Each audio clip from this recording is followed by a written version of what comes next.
بسم اللہ الرحمن الرحیم۔ مسافر قافلہ اور نبی صلی اللہ علیہ وسلم کا واقعہ۔ میرے محترم دوستو، میرے اور آپ کے پیغمبر حضرت محمد مصطفیٰ صلی اللہ علیہ وسلم دن رات یہ محنت کرتے اور کوشش کرتے کہ میرا ایک ایک امتی جہنم سے بچ کر جنت میں جانے والا بن جائے۔ آپ صلی اللہ علیہ وسلم کبھی طائف کی وادی میں جاتے، مشہور واقعہ ہے طائف کا، اور طائف والوں نے آپ صلی اللہ علیہ وسلم کے ساتھ کیا سلوک کیا آپ حضرات کو سب معلوم ہے۔ آپ صلی اللہ علیہ وسلم کبھی مکہ کی گلیوں میں جاتے جہاں پر تھوڑے سے لوگ موجود ہوتے یا زیادہ لوگ موجود ہوتے، آپ صلی اللہ علیہ وسلم ان لوگوں کو اپنا پیغام پہنچاتے اور ان سے فرماتے کہ صرف اللہ تعالیٰ ایک ہے، ایک اللہ کی عبادت کرو اور ان بتوں کی عبادت کو چھوڑ دو۔ اور وہ لوگ آپ صلی اللہ علیہ وسلم کو تکلیفیں پہنچاتے تھے، اور آپ صلی اللہ علیہ وسلم دن رات اسی محنت میں لگے رہتے کہ میرا کوئی امتی جہنم میں نہ جائے، بلکہ سارے میرے امتی جہنم سے بچ کر جنت میں جانے والے بن جائیں۔ میرے محترم دوستو، اسی طرح کا یہ واقعہ ہے۔ ایک مسافر قافلہ آیا ہوا تھا مکہ مکرمہ میں، اور ان کے ساتھ بہت سارے لوگ تھے۔ ان میں ایک شخص حضرت ایاس بن معاذ رضی اللہ تعالی عنہ بھی تھے۔ یہ ابھی مسلمان نہیں ہوئے تھے۔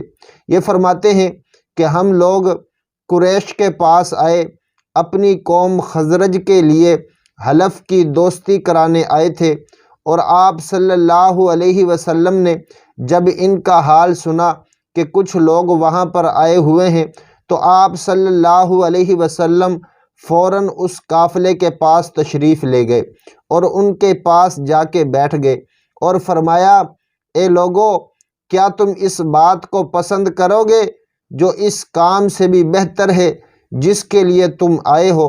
اور ان لوگوں نے پوچھا، وہ کیا بات ہے؟ آپ صلی اللہ علیہ وسلم نے فرمایا، وہ یہ بات ہے کہ میں خدا کا پیغمبر ہوں، مجھے اللہ تعالیٰ نے اپنے بندوں کی طرف بھیجا ہے تاکہ میں انہیں اس بات کی ترغیب دوں، دعوت دوں کہ وہ صرف ایک اللہ کی عبادت کریں اور اللہ تعالیٰ کے ساتھ کسی کو شریک نہ کریں۔ اور میرے اوپر اللہ تعالیٰ نے کتاب نازل فرمائی ہے۔ اس کے بعد آپ صلی اللہ علیہ وسلم نے اسلام کا ذکر کیا اور قرآن مجید پڑھ کے سنایا۔ تو اس قافلے کے اندر سے ایک نوجوان اٹھا جس کا نام ایاس بن معاذ رضی اللہ تعالی عنہ تھا۔ انہوں نے کہا، اے میری قوم کے لوگوں، خدا کی قسم یہ بات اس سے بہتر ہے جس کے لیے تم آئے ہو۔ تو اسی قافلے میں سے ایک اور شخص اٹھا جس کا نام ابو الحصیر تھا، غصے میں آ گیا اور اس نے ایک مٹھی کنکری لے کر ایاس کے منہ پر ماری، اور آپ صلی اللہ علیہ وسلم سے فرمایا کہ آپ ہمیں معاف کیجئے اور آپ یہاں سے تشریف لے جائیے، ہمیں ہمارے حال پر چھوڑ دیجئے۔ اس کے بعد آپ صلی اللہ علیہ وسلم اس قافلے میں سے اٹھ گئے اور پھر وہ لوگ واپس مدینہ چلے گئے۔ پھر اوس اور خزرج کے درمیان میں واقعہ بعاث ہوا۔